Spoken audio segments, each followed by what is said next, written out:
Start with is I'd like to invite you on an exploration. So this is a bit different to what we've done so far before. So if you please press the button for the slide. Thank you. Okay. So I'd like you to have a look at the statement here. There exists a single reality independent of any person. And you might be familiar with some of this already. And at the second one, there exist multiple realities that are constructed by people. So what I'd like you to ask you is if you would be prepared to raise your hand. So if you agree with the first statement, would you please raise your hand? There are very few people in this audience, only 3 people in the audience have raised their hands. Thank you. What about the second statement then? So we've got more people, but we also have got people who've raised their hand twice. So thank you very much. So can I just, the people who haven't raised their hand, is that because they weren't sure how to decide, or they weren't quite sure? For the third. There is no third statement. Matt, I don't know, would you be prepared to tell a bit about why you chose to raise your hand twice? I think that if I was to punch this chair, then I could predict it would hurt my hand, and I think that if I was to punch this chair, that it would hurt my hand, and any other person in this room, if they were to punch that chair, it would hurt their hand, and the reality is a quality to it that you can't really get around just by thinking that it doesn't exist. At the same time, I agree with quite a lot of the multiple reality stuff.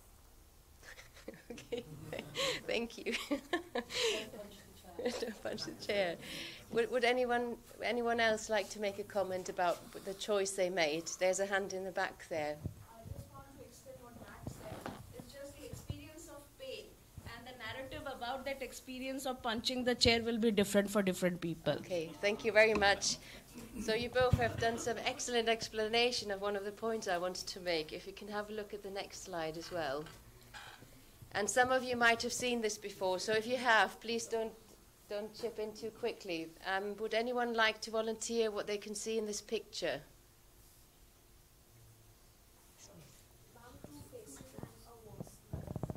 Okay, so you can see 2 different things in there.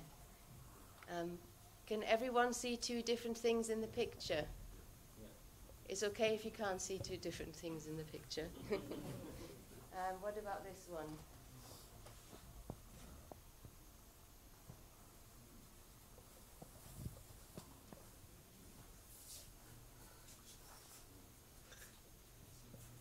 This is much more difficult, I think.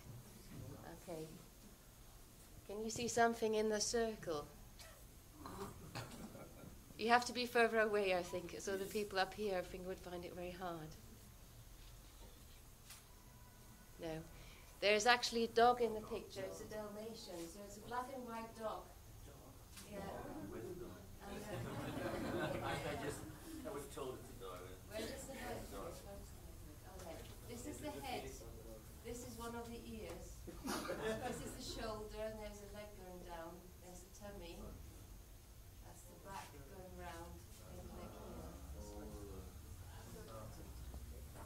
Okay.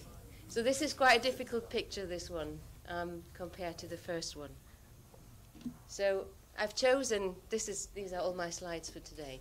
I've chosen these examples just to try and raise the sort of discussion points about the importance that maybe there are differences in how we do research, and that the way we do research might answer different questions. So there are reasons why we might do research in a different way. So why we do quantitative research, which is about testing and predicting, and why we might do qualitative research, which is about people's perceptions and people's experiences, as so kindly you pointed out.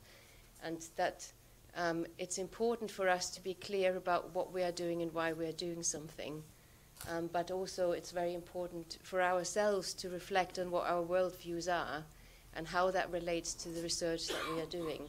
So this, for me, is a really important part of capacity building, and that's where we start out from as well, to look at what our thoughts are when we look at building qualitative capacity and that also helps us to engage in debate and discussion, and things like that help us to understand that we may see the world in different ways. So part of the second picture as well might be that if you're not very familiar with Dalmatian dogs that are not very common, you might find it harder to spot the dog in the picture. So the other thing which is said in the title of my talk is about qualitative method in self-harm and suicide research. So we know that particularly for sensitive topics, or where we really want to understand people's experiences, how they see the world, where their experiences are going to be likely to be very different, and they're likely to be influenced by context or by cultural differences, where we don't know very much about what's going on, qualitative research is much more suitable than quantitative research. If we don't know what's going on, we can't really test or predict. We really need to find out what goes on with the person. The other point that's very important in qualitative methods, we have the ability to put the person at the center, if you like, to focus back on the person. So in the narrative approaches that I like to work with, it's very much about giving the person power about what they want to share, enable them to have a voice, actually to listening to them when they have not been able maybe previously to share their stories, which I think is very important. So then thinking about the idea of capacity building, I think in terms of the SASHI project, I was very lucky to have been invited to a conference and do a workshop there in qualitative training, and several people attending there were also going to be part of the SASHI team, so we're going to be field workers or involved some other ways, and this group sort of naturally formed into a training group, which I think was a really excellent starting point. So people came together because they were interested. They all have different backgrounds, they have different cultural backgrounds, different work experience, different interests, and that makes for a very rich environment. And I think having had the initial face-to-face contact makes a big difference. So capacity building for me as well is about collaborative learning. So the idea is that we all learn from each other. We all have very different skills that we can bring to the group, very different experiences, and that makes the whole thing so much richer, but also in some respects sometimes more challenging. So in terms of the project going forward, what is challenging is that most of the work at the moment now is online, so it's online teaching, online communication, and that will be interspersed with face-to-face contact. What we've done so far, we've produced the protocol for a piece of work that we will start very soon, hopefully, for the qualitative work, and that capacity building group was essential for that, really, to bring together the method, to do some initial piloting, some thinking about how this will work in the different populations we want to work with. And now it's about going forward, thinking about how we can put supervision and mentoring into place and make sure that actually this will work in the longer term for robust data collection. So that was all I wanted to share with you today. Thank you very much.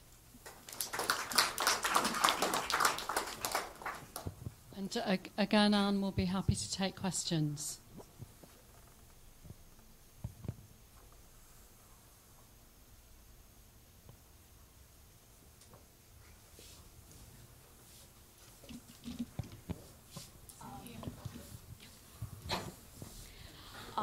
Qualitative research is very interesting, and somebody who does qualitative research knows its value. But it's very difficult to actually explain to others. You as a qualitative research for such an important issue, did you find any limitations, and do you think that you would be in, if you are to do it again, you would actually be using quantitative research also, or you are okay with using qualitative research alone? Thank you. Okay. Thank you for your question. So I think it's very important. What I haven't said is that, when I started off saying that it might answer different questions, sometimes we need different parts of a puzzle. It all comes together. So that's what we might call mixed methods. So in the SASHI research project, we're using quantitative and qualitative research because different bits of the puzzle we need to put together. I think my particular expertise is in qualitative research. So it's not only, I suppose, the questions that I'm asking that I'm interested in answering would tend to be more qualitative questions, but then I would work with colleagues to make sure if there's any quantitative information that I can get as well, and that would feed in to get the whole picture. Thank you.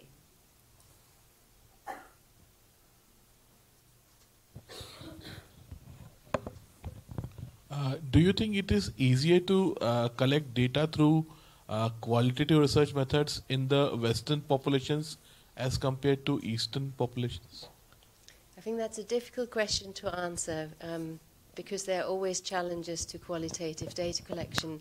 And one of the things we have been struggling a bit in the group with, I think, is that people who might potentially do the interviews are concerned about how well it will work.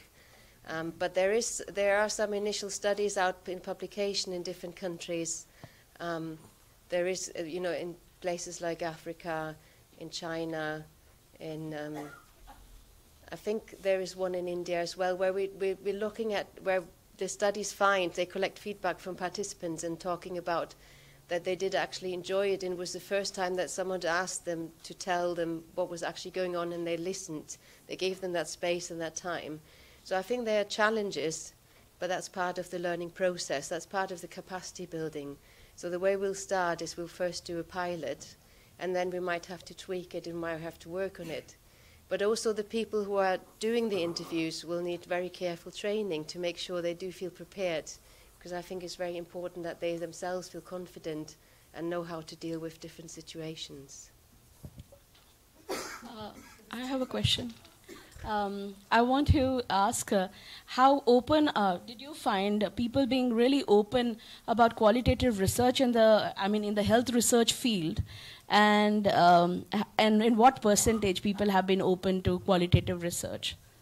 When you say open, do you mean that they accepting the because findings? It's always have been more as compared to quantitative research, people have been more questioning about its application and generalizability. So I wanted to check what you think about your own experience, how open in terms of grants also. Are they open to accepting qualitative research projects versus, quantitative research projects? Yes, I think so. I mean, there is a real importance. There's always good and bad research, and that would apply to any quantitative or qualitative. And qualitative research is very robust if done well. So there are similar criteria. If you're having quantitative research, we'd have reliability, for example. We have criteria like that in qualitative research. So sometimes I think the barrier, the challenge might be to show people that qualitative research is robust and that they have all the steps in place. So it's about spreading the message, I suppose, and show people what can be done with qualitative research and what good qualitative research looks like. So I think that's part of the capacity building of SASHI as well, so that hopefully the people that participate, the field workers, the researchers that develop the skills will go out and talk about it to their colleagues and sort of spread the message wider.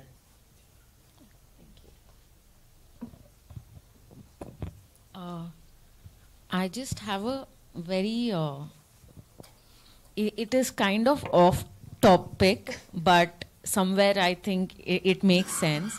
What about euthanasia? Like, do you, through your initiative, are you somewhere, promoting or not promoting euthanasia? I mean, do you go into that?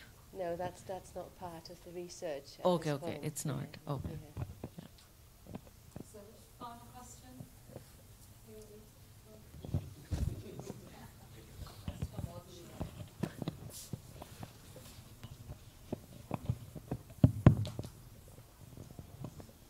Thank you for that great talk, and also the challenges with capacity building in qualitative research. I think more and more qualitative research is being used for developing interventions and also as part of process evaluation of trials. And I was just talking over tea to a young man who's doing a complex intervention in the community and suggested to him to have a process evaluation arm. So would you be able to talk a little bit about the use of qualitative intervention in complex intervention trials? I can, I suppose. One of the things that's very important to me is that sometimes it's a bit that the quantitative methods takes precedence, and then the qualitative is an add-on to just sort of mop up bits that haven't been explained or just, just being there. So I suppose when we talk about mixed methods, this is about using quantitative and qualitative methods in different ways. So there are lots of different ways of using the different approaches. So for example, I guess what you were already referring to, process evaluation, it might be about finding out while a trial is ongoing what is working, what's not working very well, talking to people and getting their experiences. But there are lots of different ways of using qualitative methods to inform maybe the development of quantitative tools, or also in terms of exploring the results from a quantitative finding that might be unusual or difficult to explain. So there are lots and lots of different combinations. So if people are interested in it, I think it's really important to have a look into that and sort of develop an understanding of how these fit together. Thank you for mentioning that. Thank you. Thank you, Dr. Annie. Now I request Dr. Murali Krishna to present his presentation on knowledge and attitudes to self-harm, community-based survey in South Asia. Okay. Yeah.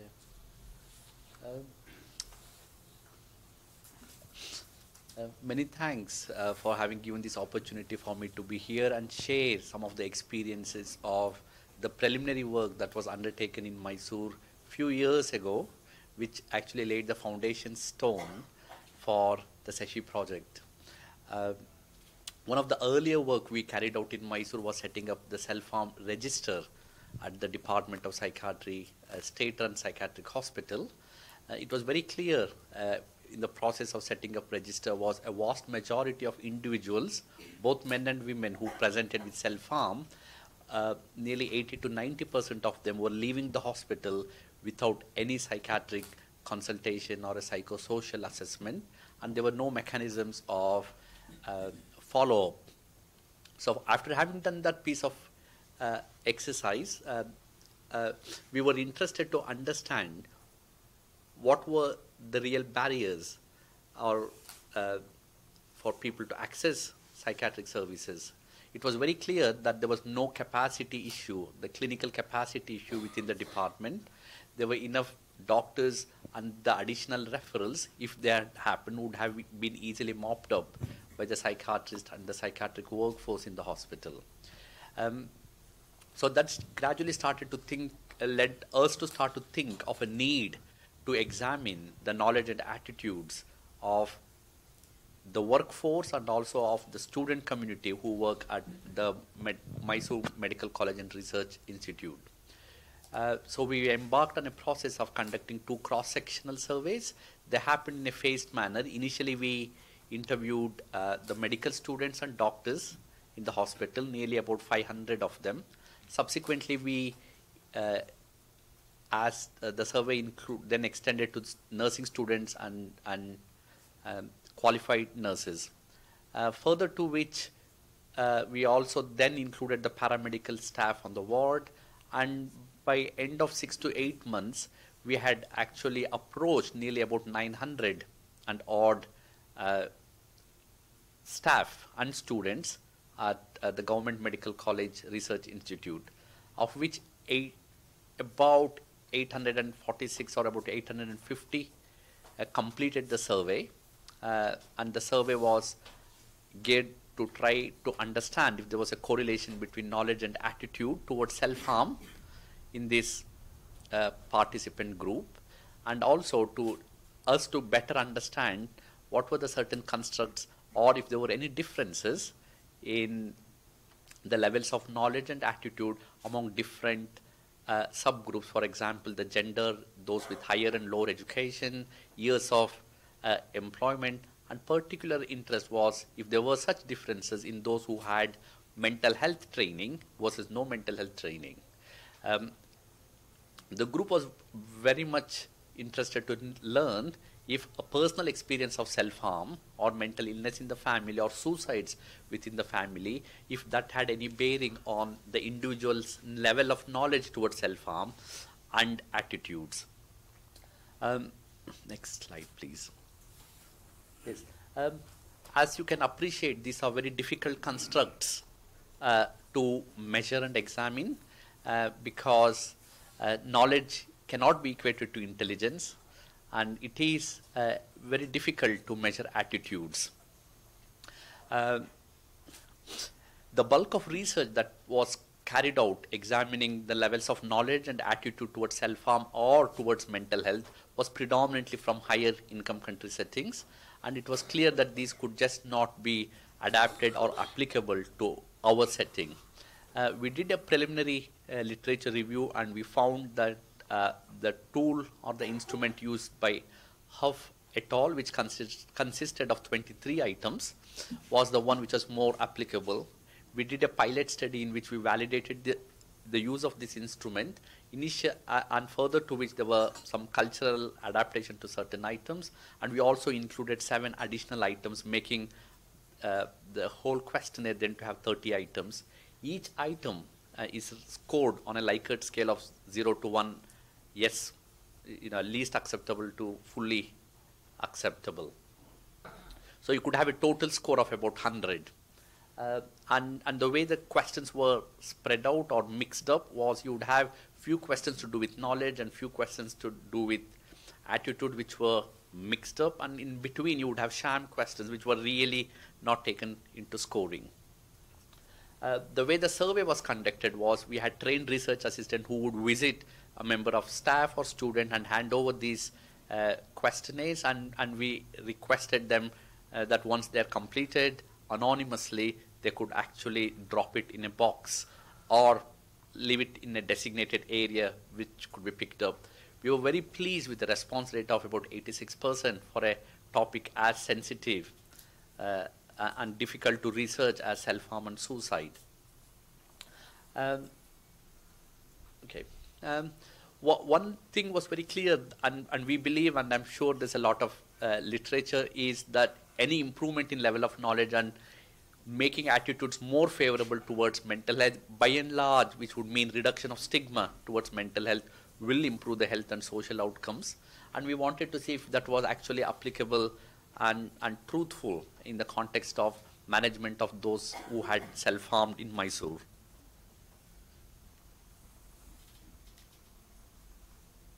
Okay, I've briefly touched up.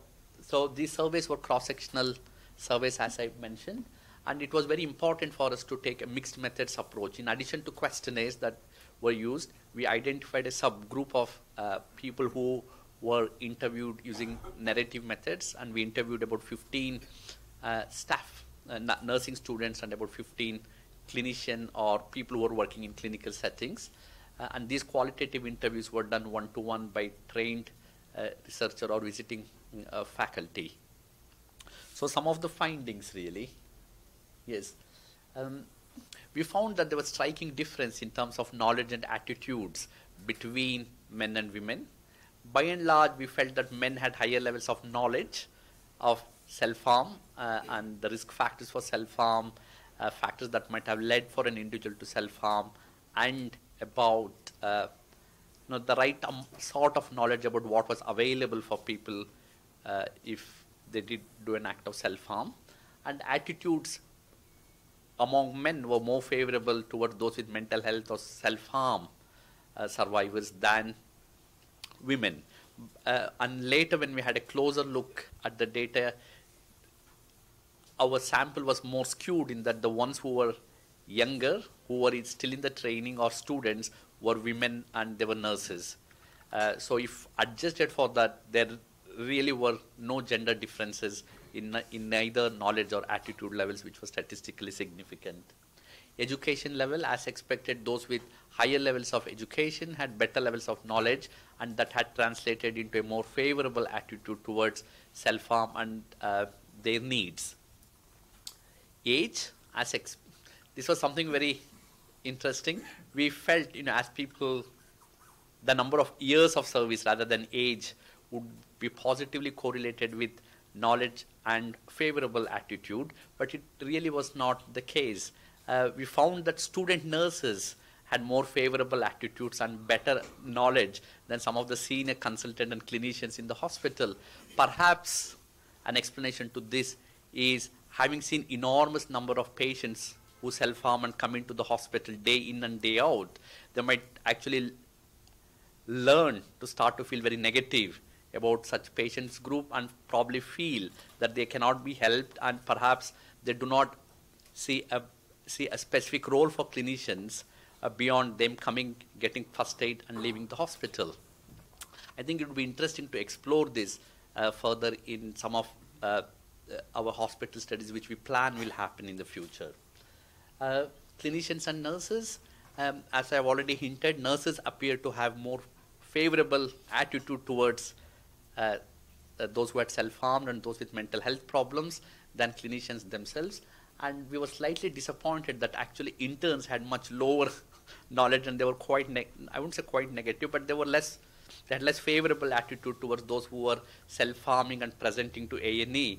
Again, you could explain, as an intern, one of the things I really quite not liked was being disturbed 3 a.m. in the morning by someone who cuts every day and comes to A&E. So some of these might have been kind of been explained by the nature of the work and their interaction and experiences of managing self-harm patients as interns. As expected, those who had a family member or any family history of self-harm or suicide, they had much better levels of knowledge and more favorable attitude, feeling that something had to be done and these people need to be helped. Very few people of the 800 or so whom we surveyed, who participated in the survey, less than 3% of them actually had received any training in mental health. Nothing specific about suicide prevention or recognition of people who are at risk of self-harm. And the bulk of those who were trained, despite small, were student nurses who, as a part of their curriculum, had received training about mental health and suicide. Among the ones who had received any form of training in mental health and suicide prevention, the knowledge levels were better and they had more favorable attitudes. We felt that we need to complement the findings with qualitative data.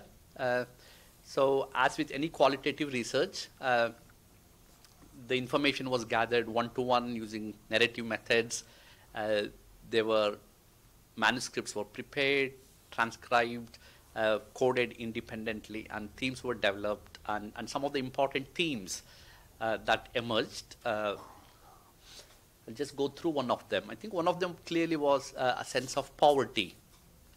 It was poverty not just as financial poverty, but poverty of across the whole spectrum. It was very clear that across the whole workforce, including students, the level of knowledge, there was poverty of knowledge. There were very few opportunities for them to be released for training. So there was poverty of training materials, poverty of training resources. There was really no environment in the hospitals where the surveys were done to access structured training programs. Not just mental health, really nothing. And there isn't, at least in Mysore, perhaps it's not that dissimilar in Jaipur, for staff nurses to have protected time for training in mental health and suicide prevention. One of the things that really came up was even when a staff member or a staff had attempted suicide or done an act of self-harm, even then there were no times of time off for them, so they had to come back to work. And of course, the big thing which came up in the qualitative interviews was the financial poverty in itself, how it was leading to acts of self-harm and reputation of self-harm. So that was one of the interesting and important themes that came out through the qualitative interviews. The other one was religion, or the salience of religion. We would have nurses tell us that they felt that the person was weak in his faith, or he had not prayed hard enough or long enough. And some of the nurses and clinicians felt conversion to certain type of religions would actually give them more faith or better resilience. And in fact, that was the cure for self-harm. So one of the nurses, in fact, confided or admitted that she would be praying with the patients on the ward so that the patient did not go back and repeat an act of self-harm. So religion is a very important thing, perhaps more important in the nurse-patient relationship than in the clinician-patient relationship in our country, and particularly so where the hospitals are run by certain religious sect like missionary hospitals or those sort of things. The other theme which came out was around problem and solving problems.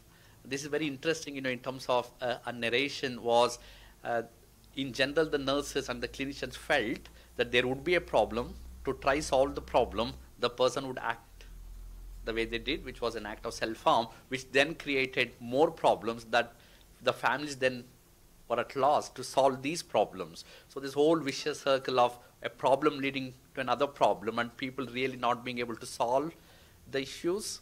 And the issues were multi-domain, could be financial, interpersonal, marital, relationship, education, peer pressure, particular around the time of examination and results. So that was an interesting theme. And many of the nurses themselves were like, we don't know how to help them. We don't know what problems they have. We can't help them solve problems.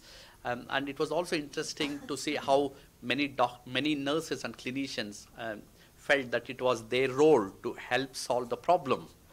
And that is taking beyond their role as physical components of nursing care being addressed. They felt there was a need to do this. And it's a reflection of the fact that there are no mental health nurses or counselors or psychiatric social workers who are working with patients on an individual level.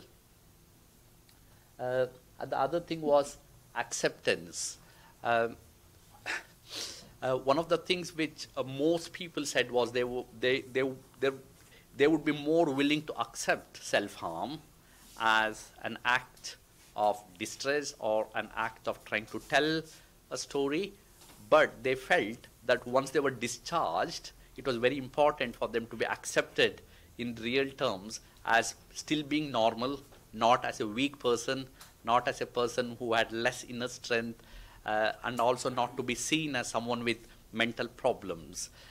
Very interestingly, nurses felt that if this person was seen by a psychiatrist before getting discharged, perhaps it will increase the stigma, and therefore it might be good that we talk to him, we do the counseling, and actually we send them home with the parents. So you could see how nurses actually, or the treating clinicians, try to evolve their own pathways in the absence of any structured care pathways, kind of making their own assumptions from the service.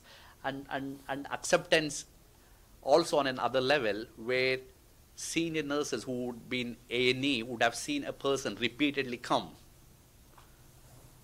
following acts of self-harm, or has seen so much of self-harm, for her it does not evoke any other emotions other than come, you had stitched up, make the person vomit, give the first aid, and then discharge. So there's not really much of a thinking process. It's a very manual procedure that happens just because the nurse has accepted that it is her role to keep patients moving out of the A&E to the wards and subsequent discharge.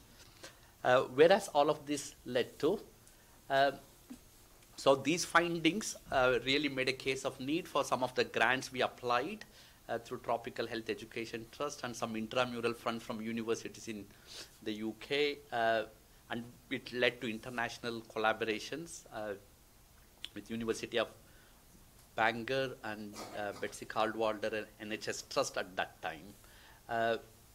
Further to which we put in structured applications for increasing research capacity and capacity building within the context of self-harm and research. And now we have a big program of research, and hopefully many of the objectives of the Sashi project, the key objective being getting the communities to generate effective responses towards self-harm and trying to get social answers, and the findings from the Sashi project should actually help us develop interventions that can be delivered. Thank you.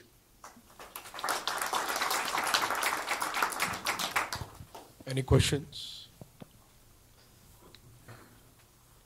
Could you expand on this notion of grants for training doctors, nurses, training? What kind of training? Yes. We received a grant, the Tropical Health and Education Trust, to do the mental health training of doctors and nurses in the hospital, and thereby try to help them understand few important things. One was that mental health was everyone's business, and it was not that difficult rocket science to conduct mental health assessment.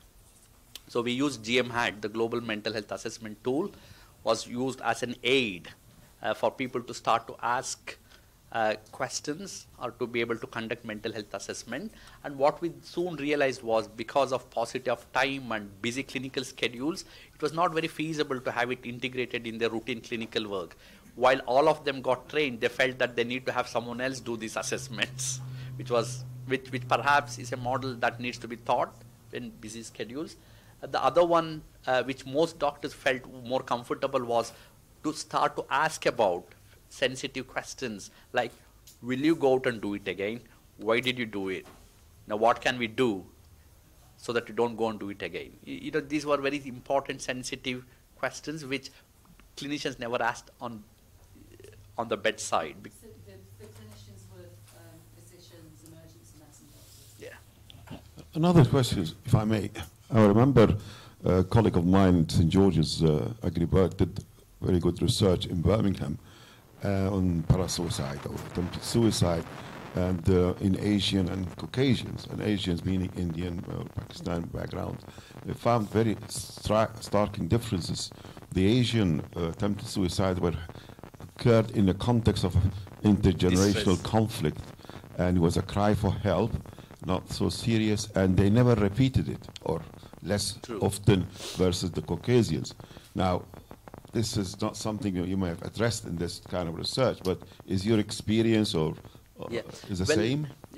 Well, our experience is the same, and in fact, to answer specifically your question about repetition of self-harm in this population, of about 1,800 who were initially examined in the register, nearly about 800 to 900 of them were followed up over a telephone conversation, an assessment, and only 2 of them had repeated an act of, it said at least that they had done some form of repetition of self-harm, which by and large is such low rates of repetition.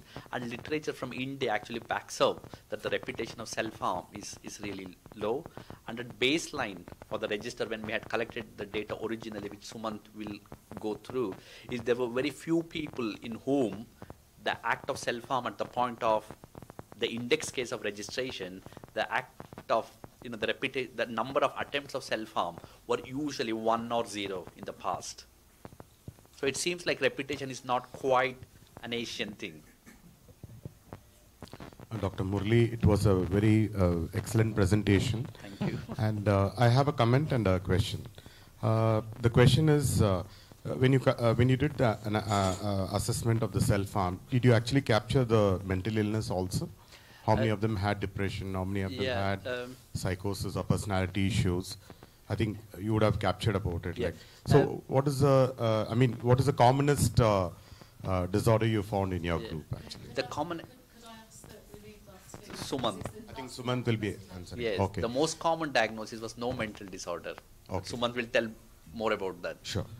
My comment is that it's very nice you captured religion as one of the factors which plays a role in resilience actually, and which you felt that some of them felt that they were not using the ritual as a point of to improve their resilience. In fact, we have done a study in young children of adult children of alcoholics in college-going students, and we found that we actually developed a semi-structured questionnaire which looks into 3 aspects. One is religion, religious support, what we call. The other one is social support and family rituals. So we have used these 3 as a proxy markers of resilience, and we found that we can actually divide the group them into 2 groups, and those with emotional psychopathology and without emotional psychopathology.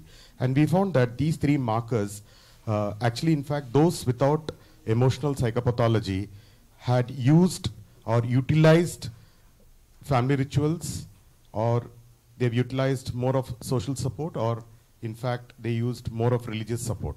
So maybe you can include those also in your study to capture more diverse nature of resilience actually. Yeah. See, that is something which we have also been thinking in terms of how to best measure resilience, not really at an individual level, yes, at an individual level, but perhaps our interest is to look at resilience of the neighborhoods, the communities. Why there are certain communities near Mysore where self-harm is almost nil. So there's a high amount of resilience. And these are people who are more impoverished. They live in very difficult geographical terrains, but have perhaps substantially much bigger set of problems. But still the acts of self-harm are very low or negligent. And I think when you do develop factors which you think are factors of resilience, one of the things you really got to appreciate the fact that reverse causality can explain a lot of your observations, and some of the hypotheses that you originally felt that these were the components that were indicators of resilience might actually be the other way around, in that those with lower resilience were actually displaying these behaviors at the beginning. So you really need to do a follow-up and then look at the validity of the constructs using factor analysis and things like that. Thank you. Excuse me, sir. When you talk about self-harm, are you also talking about that in context of borderline personality disorder? This is self-harm. You mean in specific to the qualitative interview? Yeah, but when you were exploring it. Yes. So was it in context of proper suicidal ideation, suicidal attempts? No, this was a very generic, open-ended word, self-harm, and there were questions around, for example, a knowledge question. People who self-harm have weak personality. Now that was the closest we ever got to touch upon personality. I appreciate you and your team's hard work towards carrying out this project. Like knowledge, attitude, and perception, they are interrelated, particularly in the qualitative research, and they are kind of interrelated, influence each other. Do you think measuring the component of perception in such population would have been helpful? And second, did you do some kind of risk stratification in the sense some of the sample from your cohort did completed suicide, or some kind of risk stratification in your sample? I will answer your second question first. In terms of risk stratification, these were not individuals who had done an act of self-harm. These were the staff in the hospital and students in the College of Nursing and medical students and interns. So you might have misunderstood. They had themselves not committed an act of self-harm. This is a survey of the so-called healthy people who perhaps we think had not done an act of self-harm. There were very few who had done it. So that's one. The second question is in terms of, yes, knowledge, attitudes, and perception. I do not believe, and I'm sure the literature supports and most people here would agree, the relationship between knowledge and attitude, it's not linear. And it's complex and dependent on socio-cultural factors, perhaps your own upbringing, and more so, I think, is heavily influenced whether knowledge translates to attitude is the current political, the legal environment. For example, when you first started the study, an act of self-harm was a crime. So obviously, that isn't the case anymore. So that might have shifted certain attitudes as being more favorable or acceptable. So I think and there's a big interlap or overlap between these constructs. So while it is difficult to measure them, I'm not sure we are at a stage to say, any change in knowledge or any change in attitude, we hope so, will lead to a behavior change. But I think that is something to test out in the later phases of our program. Any other questions? Okay, one last. Okay. The study is very well, and I must congratulate you. But had been there some interpretive tables, so that it could have given us the clear picture. You mean tables as in the numbers and figures? Yeah, yes. Means overall. Yeah. Because it is not possible to present the entire thing. True. In fact, I was thinking the other way around, as Peter did, is not to have any slides and come and just give a narration of what we have done. In my experience, whenever I put tables, people always look at tables and not listen to me. Yes, I take your point. It would be helpful. And other thing, what was the assumption of your study? The assumption, the hypothesis. Hypothesis. Yeah. Well, the hypothesis at the beginning of the study was those with higher levels of knowledge would have more favorable attitude towards self-harm. And I think a step further was that there would be good correlation between levels of knowledge and levels of attitude, which there was. The correlation was acceptable and satisfactory around 0.5, which is really good and statistically significant. And as we then, instead of reporting the associations of knowledge and attitude for the whole group, we felt it was important to look at the subsets as we did, in terms of gender, the education, because knowledge and attitudes is very much dependent on where you are and your level of experience, career, the amount of exposure, and perhaps certain index incidents having happened within the close family and working environment. And that's what we did. Thank you for that wonderful study. And I think it was very informative to plan care pathways, to prioritize where the government should put money. So I think it's, and the fact, and the findings about how people in the A&E, the nurses, actually handle the problems. I think it's really important for us to understand that, because we very often don't know. But what is interesting is that you found that most of the self-harm was not so much psychiatric disorder, but more social reasons, examinations, interpersonal issues.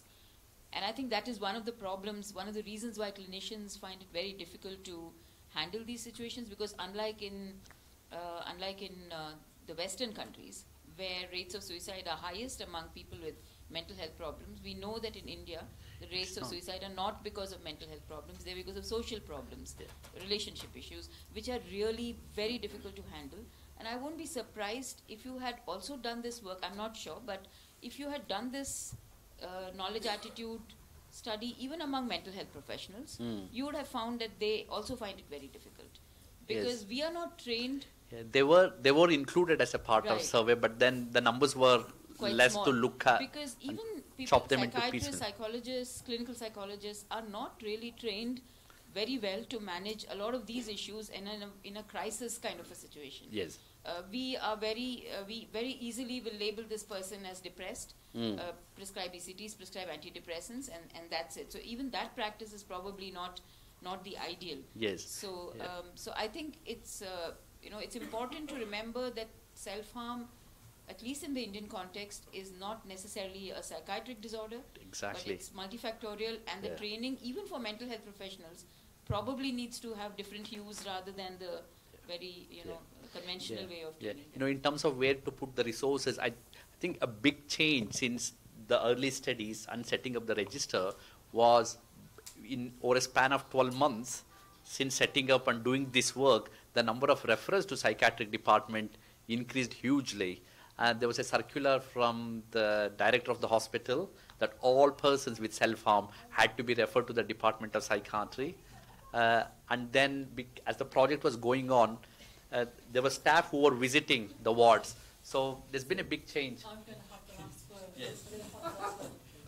The comments you make about social factors are really important, and it's very much what SASH is about, to actually explore the whole range of issues related to self-harm and not to have a focus on mental health as part of it, but not the most important part of it. Yeah, thank you, Dr. Murali Krishna. Now I request Dr. Sumant to present his presentation on developing a self-harm register in Mysore.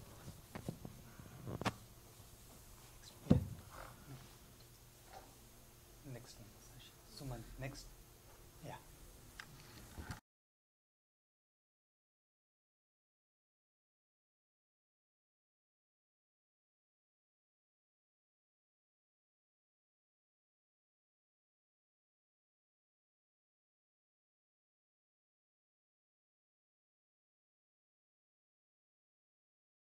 Suicide intention scoring system, where we found, I don't remember the numbers, but majority of were mild to moderate or mild risk strata.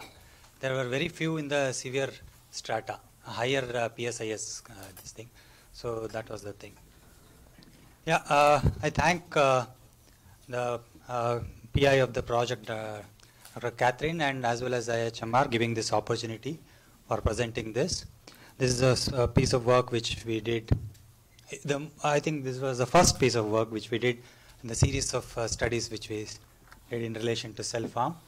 Though Dr. Murali took some of my part of the presentations, and that's fine. And I would have liked this to be the first this presentation, because that would have been a logical order, where we started with the registry and other things pitched in. Right. So all of us know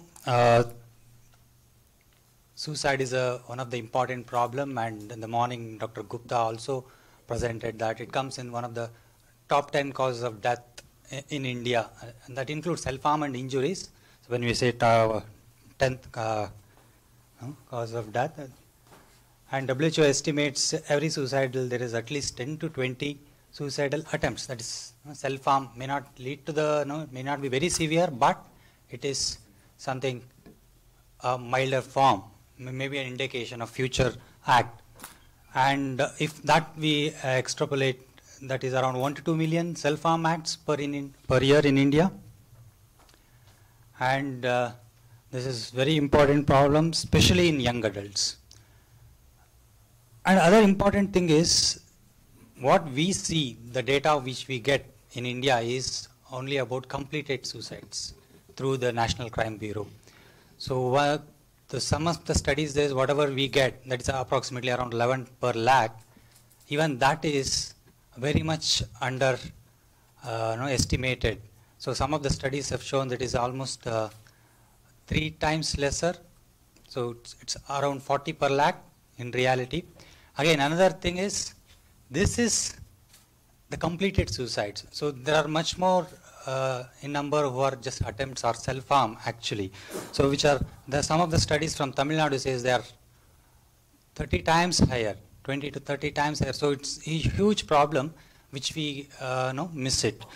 So as we know, many of the problems where we don't have any counts, it is very difficult to make any plan out of it.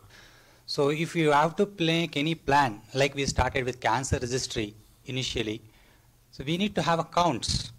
So to have a count, most important thing is a registry. So unless we have a registry, we can't really do it. So we started planning the registry so that we'll understand the things better. We may understand the things better, and also we'll be able to plan something for the prevention of self-harm. So with that, we started this study. This mainly explored the feasibility of having such register in India, because there's no such system of register of self-harm in Indian settings. So this was done in February to July of 2013 in the Mysore Medical College, the institution where I belong. And just a brief about the college and the district. It's around 15 lakhs, that is around 1.5 million, and which caters in and around 135 PHCs. And we have around 1,000 beds, and daily the patient input is around 1,000. In these 1,000 patients, around 110 patients come to the casualty with medico-legal registration, so which are the self-harm, of course. So this is the care pathway which we observed in the hospital. Within the hospital, approximately 20,000 patients visited the casualty in those 6 months period, and out of that, around 5%, that is around 1,000, were due to self-harm. In that, 30 actually discharged on a OPD basis, so they were never admitted. So around 1,041 actually were admitted inpatient. The important thing is, out of those, 224 died, so around 20% mortality rate. Out of those, 817 who survived, as Dr. Murali said, only around 13%, that is 109, actually were referred to psychiatry for psychosocial assessment. So remaining were not covered at all. So that is the revelation we had because of this register study, which is very important. And when we planned for the what are the parameters to be included in the registry, We consulted psychiatrists, psychologists, and social workers, and the chief medical officers within the hospital who deal with the medical legal cases at the entrance of the hospital, and the statistician and the medical superintendent, the hospital managers. So based on that, we had some pro forma, which I'll show, and in addition, we also got some technical inputs from Bangor University faculties. And this is the register. So these are the things which we included, the basic details, socio-demographic details. And in addition, the specific things were date of self-harm, date of entering into the register, and method of self-harm, whether they agreed for the future contact or not. And if yes, what was the mode, like through phone or only face-to-face or both. So those are the details we collected, and with their address. This is the primary details, because we can't collect too many things in a register, so we restricted very most important details. And yeah, an electronic register was set up. Basically, the whole process, how it went on was, we identified the house officers, that is interns, who can go daily to these places, that is casualty, where the medical legal cases are registered. So they'll take the details of the names and the people, and they'll go to the respective wards where they are admitted and talk to them, enter the details which was already shown. And once some of them would have been left immediately by the time the intern goes. So those actually we missed. And we also noted down the time taken from the time they got from the register, went to the patient, took the details, all those things we noted down. And again, the consultant psychiatrist, which is Dr. Rajgopal, he cross-checked the details on a weekly basis.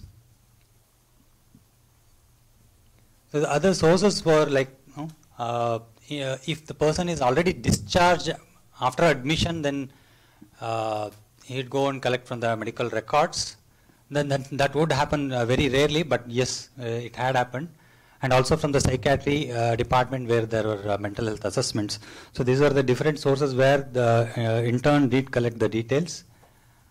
The most important point which we considered for the feasibility were like time, how much time it would take from the time of entry into the register, medical legal register to the details, and what % of people who approached the hospital during that period were registered by this registry, and the proportion of people who actually really committed self-harm, as there is a disparity. In the registry it was entered as self-harm, but actually it was different. So those things were noted, that is representativeness.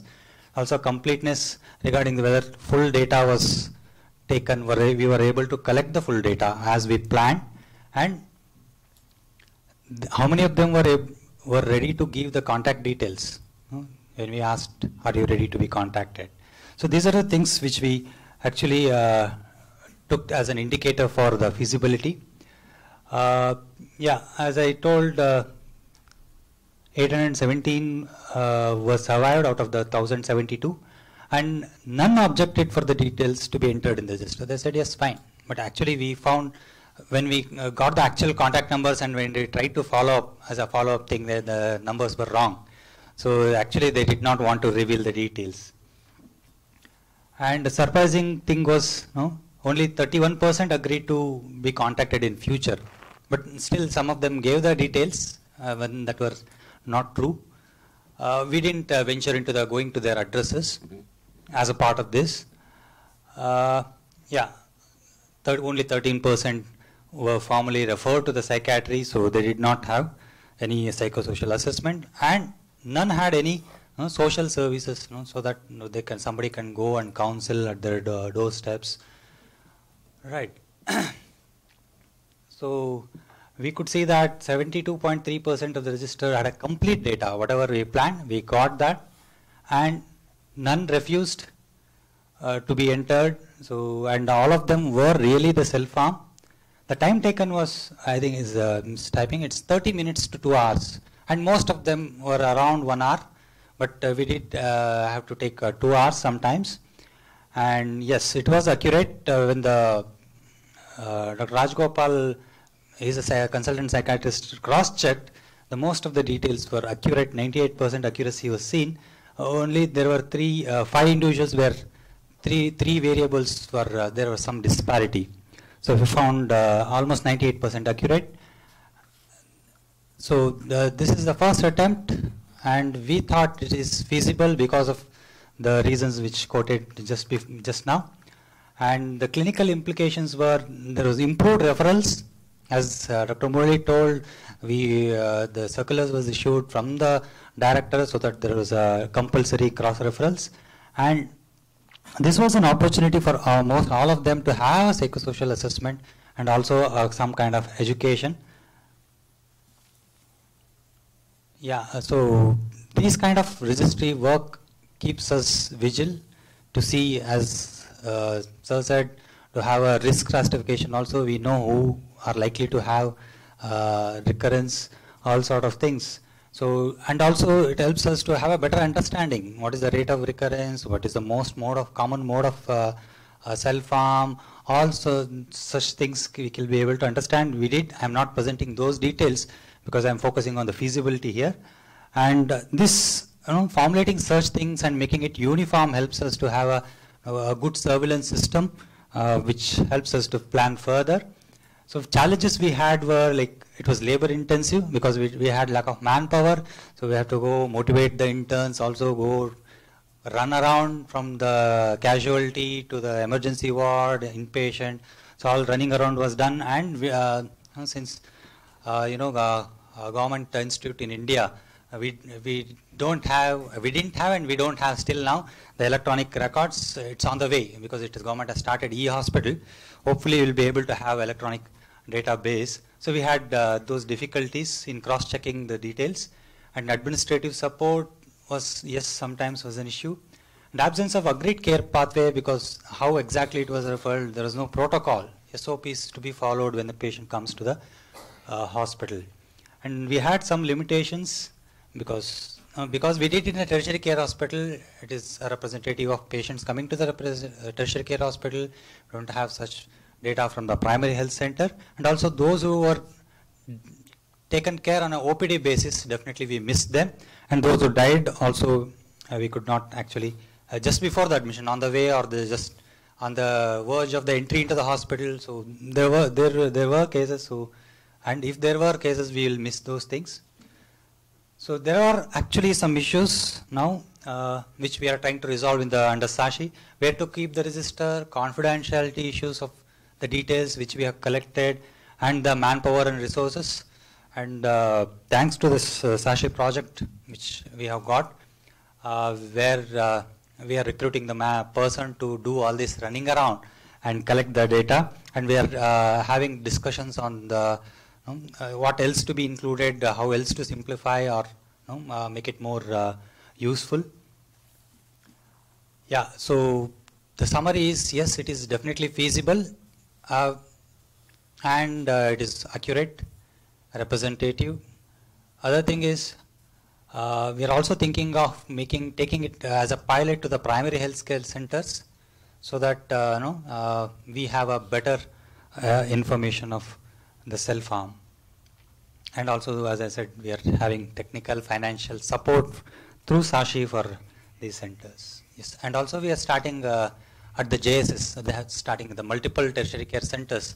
Dr. Rajesh is here, who is interested and taken responsibility of the register at his college in Mysore. Thank you. Thank you, Dr. Sumant. Any questions to him? Yeah, Anshum. Yes, thanks so much. I was struck not only by the very high rate of death in these self-harmers, but also only 13% were referred. And I was wondering what were the barriers to referral, and also, whether compulsory treatment under the Mental Health Act, what sort of figures we had there, if any. One of the things is what Dr. Murali presented, the knowledge, attitude, and practices. The knowledge and attitude towards self-harm was poor, so they didn't really think that it is important. First thing. Second thing is the huge caseload, somehow, and the absence of protocol. If there is a protocol, people would, okay, this is a case, compulsorily we have to refer, it will be referred. So now it has improved. We have also checked it again, it has improved, but we think these were the barriers for this poor referral rate. To answer your question, actually, between 2003 to 2009, there were no psychiatrists at our hospital. So the practice went on. So they did not refer any patient to the psychiatrist. Our psychiatry department was not there. Yeah, it's a tertiary hospital at Mysore. Between 2003 to 2009, no psychiatrists. We have 4 psychiatrists now. So now after that 2009, at the 2013 point of time, maybe they are slowly learning and getting to feel that yes, psychiatrist is there, so they are referring. But still, through the knowledge attitude study also we could get that impression. Yes, they are not much inclined to referrals.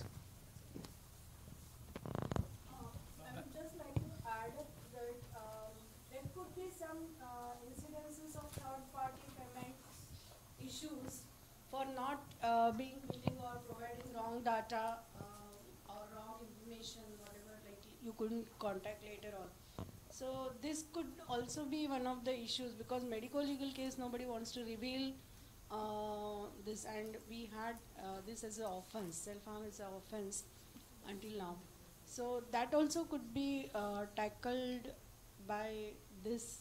I would suggest that if you are improving on, please look into those matters also, because confidentiality is of course important, but that issues also should be catered to. Yeah, we are thinking of following up in this project. Thank you. Thank you. A good number of them, when we try to follow up, had actually given wrong names, wrong address, wrong numbers. That was expected. That was expected when we started presentation. That time only all these things were there in the mind. But this could also, like, stigma is one of the things that is acceptable. But another thing is offense. Police. So third-party payments are not paid now. Yeah. In cases of self-harm. Insurance. Not even for treatment, not for after death. So that also could be one of the reasons why people are hesitating to come forward and register or give correct information.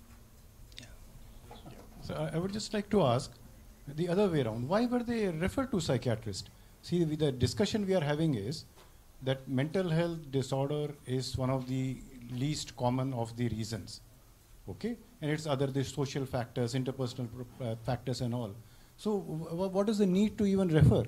And I think, as Murali mentioned, none of them actually had a psychiatric disorder. So, in your presentation... Not none, lesser than. Very few. So even out of these 13%, how many had a identifiable ICD-10 psychiatric disorder? 30%, it is a 1/3. Yeah. So I think referring to a psychiatrist is actually counterproductive. They should not be referred to a psychiatrist. No, but at least those 30% would be treated. So that was the idea behind it. Maybe they had it after the attempt. So we never know. Going with the international data, roughly around 30% of them will have a diagnosable mental condition.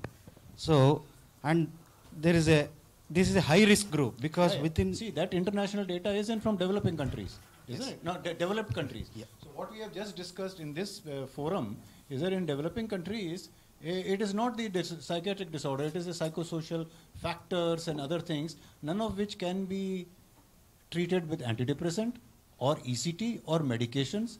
So they actually require a different type of an intervention. And maybe, having social services which you mentioned, that is probably more important than a psychiatrist. So there should be all other supportive measures which are required. If you start referring to psychiatrists, your registry will collapse. If they come to know that this is what you're going to do, people will not come. Sir, it is not to the psychiatrist. Actually, it is the Department of Psychiatry, which has psychologists and a counselor is there. and nearly 30% of them had depression, so which needs to be taken care. And we will come to know only after assessment. I think without referring them to psychiatry department, our people cannot go. Our psychologist, social worker cannot go in search of them and do an assessment. I think if there was a triage system like we have in higher income country setting, someone who is trained to conduct assessments of a survivor would actually help identify the ones who are at a higher risk of reputation or who have a major psychiatric disorder, and then only cherry pick them and send them to psychiatry. And what a triage nurse would also do is then, diagnose alcohol and addictions and keeps signposting. But I think it's very, I don't think even a triage system means that it's embryonic stage in tertiary hospitals. Just to add, now just remembering the data which I analyzed, I think out of these, all of them had some sort of diagnosis when we applied the mini diagnosis. All of them, but around 30% needed, they were having a major psychological, but all of them had some diagnosis based on the mini diagnosis. All of them had. Yeah, I agree. That's why I said only few of them, that is around 30% had a major thing, depression and other things. Somebody has an adjustment disorder. Agree. Somebody's alcohol use, abuse, misuse, dependence. A third of those with a diagnosable ICD-10 disorder had clinical depression. That was the most common diagnosis. My recollection is the rates were lower. The rates were lower. Definitely low, yes.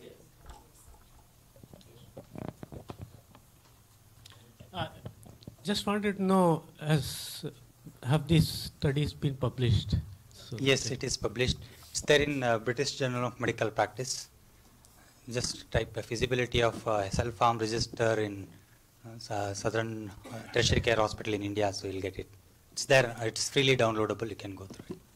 I think it is worth mentioning in this forum. I think we also need to take pride in the fact that this was the only feasibility study of setting up a self-harm register in a very busy hospital with no electronic tracking system. And this study actually informed the WHO guidance, the recent guidelines, where they have advised about the protocols of setting up self-harm register in low-middle income country setting. This was the only study from low-middle income country setting. There weren't any studies elsewhere in South Asia or even in Africa. Yep. Thank you. Any other questions? Right, thank you, Dr. Sumant.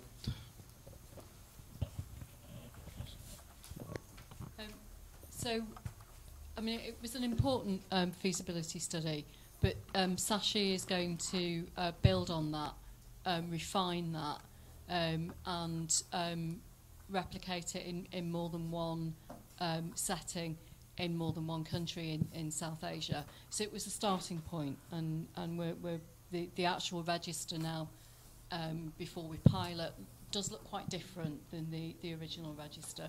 We've gone both back to the literature and also back to communities, and worked on adapting it and refining it.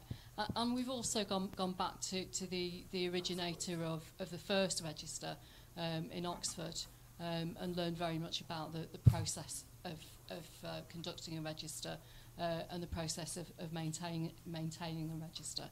So I think the register 2 in India will be slightly different. Thank you so much all the panelists for such an enlightening session. I would now request our chairperson, Professor Catherine Robinson, to kindly conclude the session. I think it's really important for the chair not to get in the way of the audience and lunch, and so I think it's time to break. Thank you. Thanks very much. I would now request everyone to kindly proceed with the lunch. We will get back by 2:30 AM for the next session. Thank you so much.